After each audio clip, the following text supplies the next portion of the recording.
All right, guys, welcome back to Follow the Figures. It's 7/8/2022. This is Dave. It's 12:39 a.m.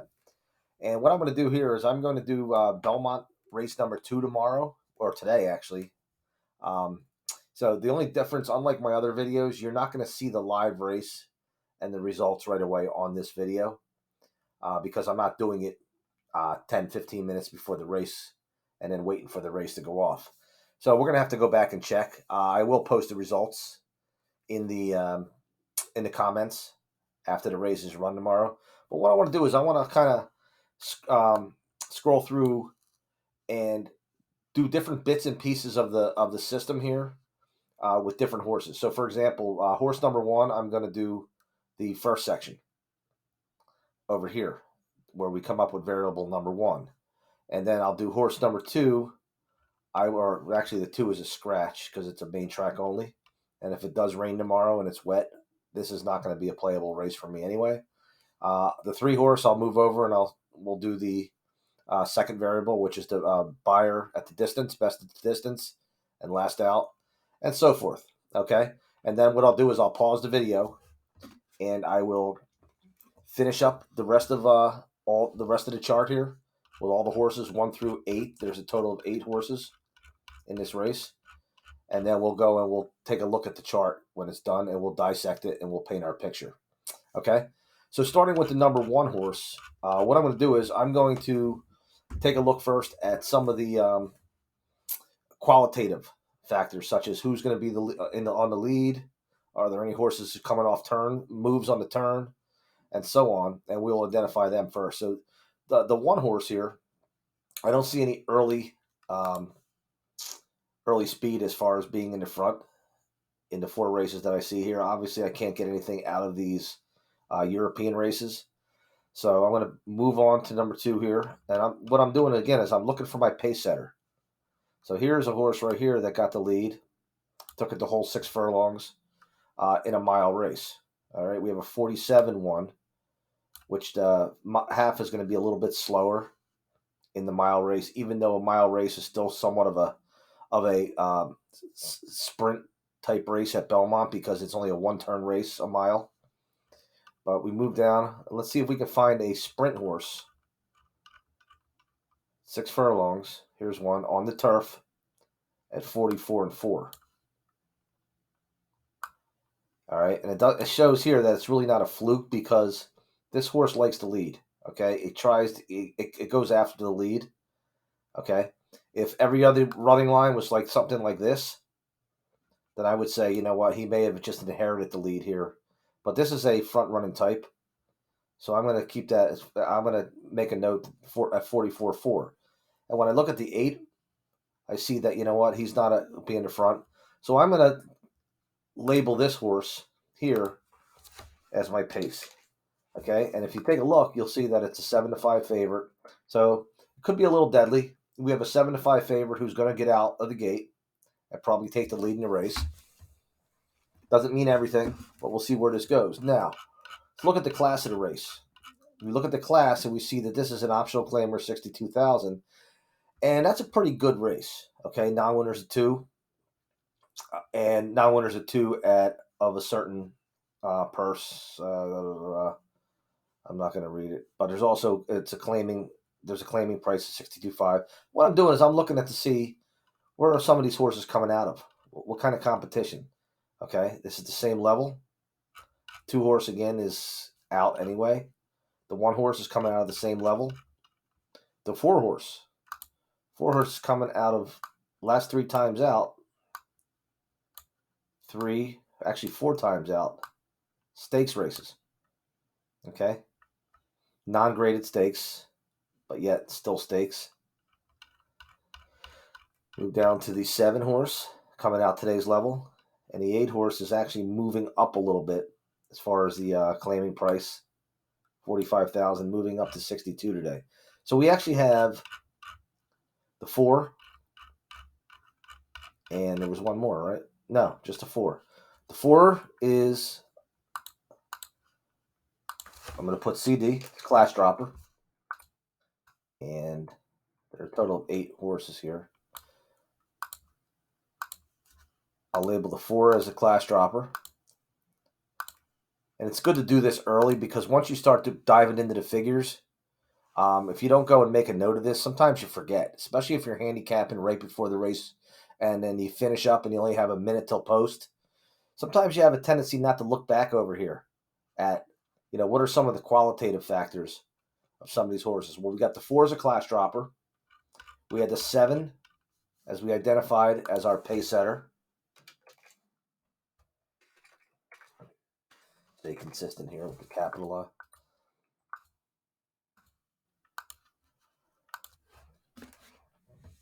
And there's one other thing I'm going to look for. I'm going to look to see if any of these horses are coming out of a route race and moving to a sprint. 2 turns to 1. As you can see, this is a 6 furlong race on the turf. It's only a 1-turn race. And right now, the 1 is coming from 7 furlongs, which is still only 1 turn. We have no route to sprinters. Okay. 2 back, this one ran on Aqueduct, a mile on the turf, which is actually a 2-turn race. And he ran very well. And this is what I'm looking for here. I'm looking for horses that run very well, at least early on in a 2-turn race, moving to a 1-turn today at least today's level, class level. And as you can see, this horse came out and actually won the second time out. Okay, it went off as the favorite, still won the race. And then the final thing I'm going to look for is any horses that made a move on the turn. And if we take a look here, we have a horse that went from 4 lengths out to 1.5 lengths. That's considered a turn move. And it's even a bonus, a plus here, because he was 3 wide on the turn. So that's a wide move on the turn. And I've mentioned in a few other of my videos, that sometimes could be a deadly angle right there. It shows improvement next time out. So we have a horse here that's dropping in class, coming off a move on the turn, 3-length move on the turn again. Actually gained 2 spots too, 2 places. And it was slow. I'm slow. I'm sorry. I was reading this here. It was 3 lengths wide on the turn as well. And then up here we also have a 2-length gain on the turn. And this horse wasn't wide. There's no comment saying it was wide, but it's still a turn move. And then we'll look at the 1. The 1, 2 lengths out to start the turn. 2 lengths out of first to finish the turn. So there was no move there. Okay. And again, as I mentioned before, I don't want to take up too much time in this video, but as I mentioned before, how do you find the start of the turn? You start here and you count back 4, including the final spot. So it's 1, 2, 3, 4. This is the start of the turn. And then the next call over is the end of the turn. All right, so we'll identify those 2. We got a 3 coming off a turn move. And then we had the 4. Not only is he dropping in class, he was actually coming off a turn move while being wide. So he's got 2 things going for him qualitatively before we even dive into the numbers. All right, so let's dive into some of the numbers here. The first thing, best Beyer figure on the year is right here, 85 for the 1 horse. The BS is the surface. Best on the surface. Today's surface is a turf. So we go down here and we go to the turf. And we see also an 85. So it was either the same race or this horse has repeated its 85s a couple times. Actually, he has, but one of them was on the dirt. Now let's go to the 2 horse or the 3 horse. And we'll do the next set. So we go and best Beyer at the distance. So here's the distance right here. Was 84. I got to be sure I don't put these in the same columns. And then his Beyer last out. His last out Beyer was also at 84. What I'm going to do is, being that the 2 is a main track runner only, I'm going to go and read that out anyway. That way I don't make a mistake and put anything in those blocks. Okay, the 4 horse. Let's do the last out adjusted. Now, the way the last out adjusted works again is if the last race buyer is higher than the two before it, we have to go and we have to make an adjustment. And in this case, I don't have to make that adjustment, so I'm not going to explain what that adjustment would be. I'm just going to put it as an 83 because that's what it is. So the last out adjusted, even though it's not adjusted, is an 83. And then what we do here is we go and we put our next three, or the past three speed ratings or buyer ratings right next to it. So I'm going to stick with this horse here for this 83, 88, and an 85. Okay, and then finally we're going to move the 5, or actually the 5, we tossed the 5 as well. And I did that earlier. And that was on another video. In fact, the last video that I posted before this one, I explained why I tossed this 5 horse. Okay, no turf races here to really go by. So I don't feel that these numbers here are as valid or accurate and worthy enough to use. And then we'll go to the 6 is also a main track runner only. So I'm going to redden that out. And now we finally we'll look at the 7 and the 8. Now the 7, I will do the early speed on the 7. And then the 8, I'll do the late speed on the 8. That way we'll have each horse will be used for one of these factors. And then again, I'm going to pause the video. I'll do the rest on my own. And then we'll take a look at the chart and we'll analyze it. Okay, so being it's a 6 furlong race, anything between 6 furlongs and a mile, I like to use both early speed and late speed. Anything over a mile, I don't worry about the early speed. I just use late. And anything under 6 furlongs, such as 5 or 5.5, I don't look at late. I look at early. But being that it's 6 furlongs, we're going to look at both. So how do we do the early speed? Well, we take a look at the difference between the quarter and the half, and then we adjust it based on lengths gained or lost. So here is a 22 and 1 and to a 45. Mental math. If you're good at mental math, which you really kind of need to be to do these calculations over here, you could always use, if you're using time forms, past performances, you could always use their late and their early figures. But I don't like to do that because everybody uses them. Okay, that's everything. The public looks at them. Okay, if they're looking for early and late, they're going to look at them. I like to use this calculation here. A 22 and 1 to a 45, the difference would be a 22 and 4 difference. Okay? And now I look and see if there's any lengths gained or lost from the quarter to the half, which there wasn't. So that stays as a 22 and 4. But I don't put it in here as a 22 and 4. I use a standard of 23 as the standard. So if it was a 23, it would be 100. Being this is one tick less or faster than a 23, it's a 22 and 4.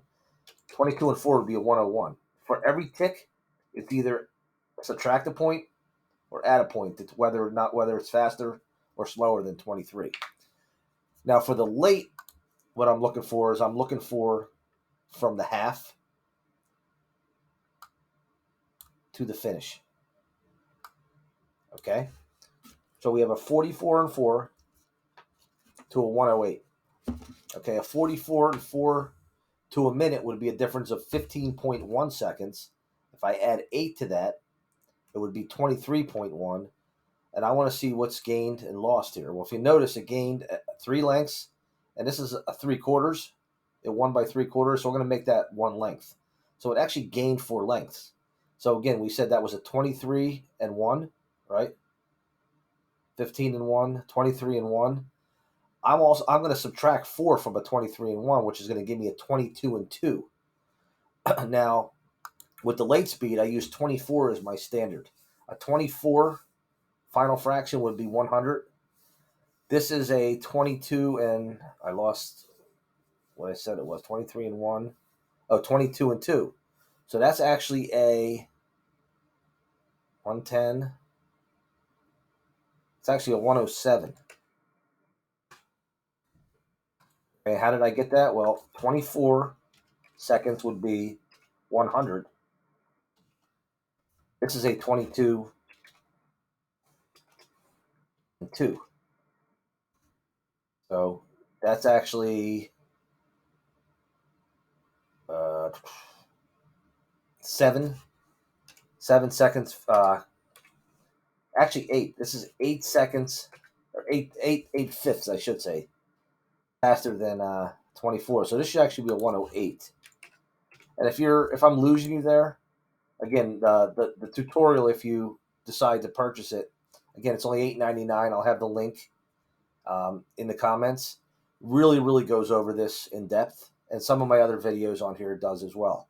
So what I'm going to do now is I'm going to pause, and I'll come back, and we'll take a look at the what we have here as far as results go. In fact, I don't know if this software I'm using right now is going to allow me to pause. So I'll do a part 2 video of Belmont Race 2 on July 8th. Because once I stop sharing here, I think it's going to start editing the video. I don't think it allows me to pause on this software that I'm using. Okay, so I'll see you on part 2.